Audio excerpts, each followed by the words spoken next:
Freedom Rides, Exploring the Road to Equality, Encountering Hate, Exchanging Jim Crow for Freedom, by Allie and Allie Watkins. 1960. In a Jim Crow-infested, segregated, and hate-filled South, African Americans lived as second-class citizens.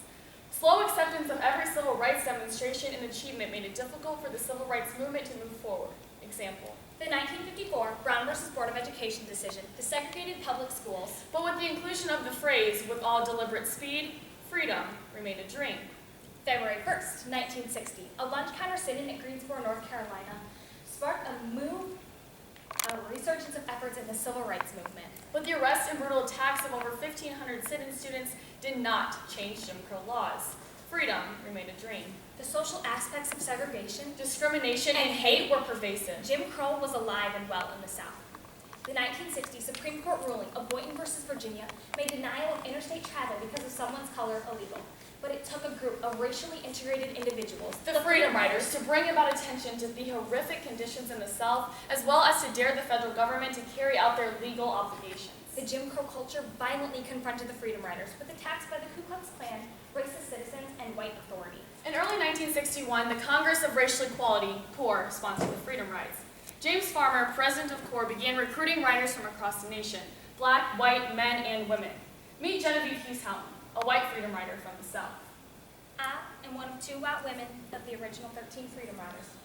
I figured Southern women should be represented so the South and the nation would realize that all Southern people don't think alike. Before the rides, we had to be trained. Nonviolence was key. We would not respond with physical encounter. A training session went something like this. I'd like a cup of coffee, please. Now, I don't want any of your kind in here.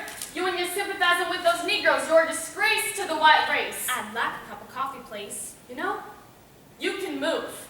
You can go sit with your Negro friends in the back. I don't move when I am in the Now, right. who do you think you are? My name is Genevieve, and I'm an interstate. And where are you from? Well, I'm from the United States. Okay.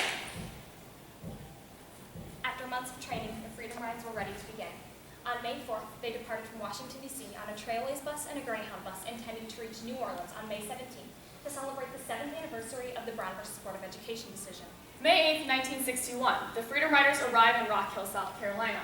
This is the first city in which the Freedom Riders would encounter violence. No, please, we're being peaceful, please, oh God, John Albert, please stop hurting me! John Lewis, Albert Bigelow, and Genevieve Houghton were beaten. After our stop in Rock Hill, we knew this was real. Rock Hill, our ride, our exploration of the Deep South was gaining media attention, and that's when I realized something. You gotta get hurt for it to make it to the news. May 14th, 1961, Mother's Day. The Freedom Riders arrived in Anniston, Alabama. Local Ku Klux Klan leader Kenneth Adams found out about the Freedom Riders' arrival and organized a hostile encounter. I looked out the window to see a mob of 200 angry, white, racist individuals. Klansmen, filled with hate in our hearts, carrying knives, pipes, bricks, and chains in our hands. We couldn't stop at this bus terminal. The threat was too high. And that damn bus took off. But we followed.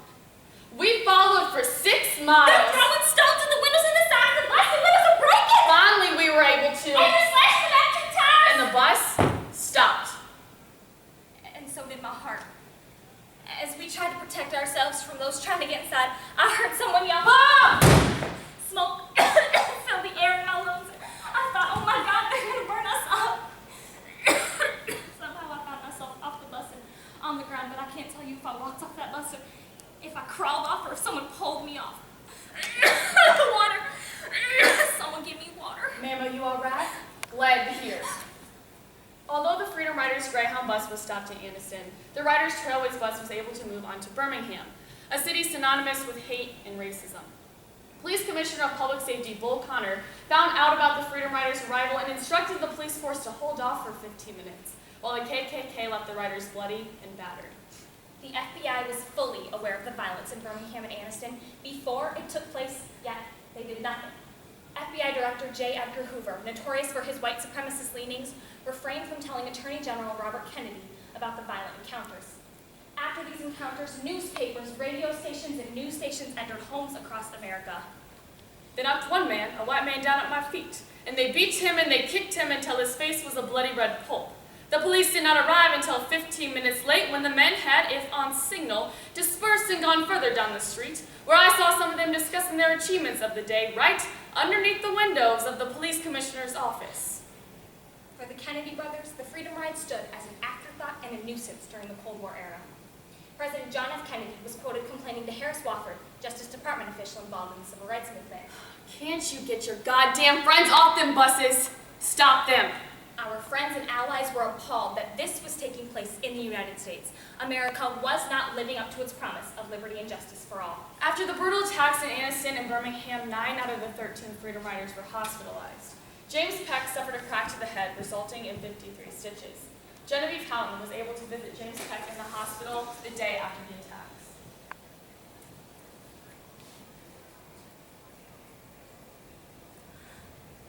Genevieve, we have to continue the rides.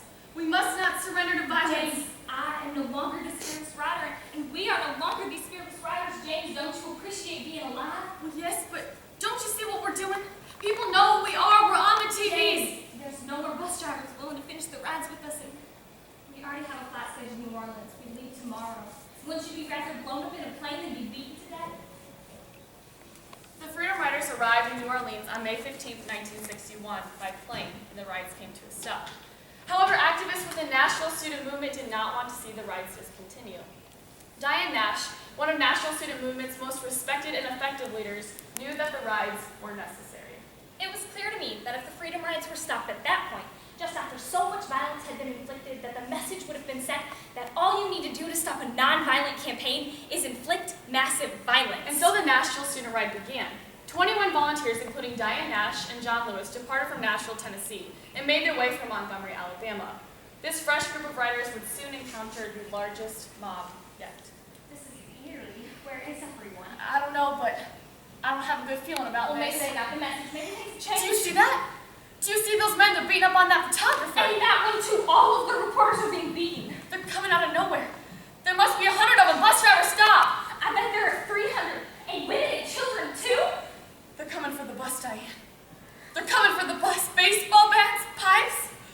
That man's even got a pitchfork. Everyone start praying and remember to stay nonviolent. We have to brace ourselves. The attack that day was a violent mob of 300 against a nonviolent group of 21. Police stood by, watched the violence, and did nothing. The Kennedy brothers were now dissatisfied with Southern local law enforcement and consequently sent 400 U.S. Marshals to enter into Montgomery. John Patterson, governor of Alabama, opposed the U.S. Marshals entering into the city. We don't need the federal marshals here in this city. If the outside agitators that came in here and deliberately stirred up this controversy would go home, and the marshals would go home, it would be best for everybody, and the situation would return to normal very quickly. However, the riders were dedicated to this cause. They would take the harassments. They would take the beatings. They would even take death. The riders were going to keep riding until anybody could ride anywhere they wanted in the South. June of 1961, the rides continued. Hundreds of people from across the United States were joining this exploration for equal rights, riding buses in order to fill Southern jails. Many riders were forced into Mississippi's infamous Parchman Penitentiary, where they experienced dehumanizing conditions and torture. Through integrated exploration, vicious and violent encounters, and the exchange of Jim Crow for freedom, the coalition of the 436 Freedom Riders opened the doors to a racist, segregated, hate-filled South. In August of 1961, the rides came to a stop as activists waited for a federal government ruling on interstate travel. September 22nd, 1961, the Interstate Commerce Commission outlawed segregation of all interstate transportation in the United States. The Freedom Riders' exploration, challenging the Jim Crow laws of interstate travel, paved a road to a resurgence of action in the Civil Rights Movement. The Freedom Riders persevered until Jim Crow was exchanged for freedom. Thank you.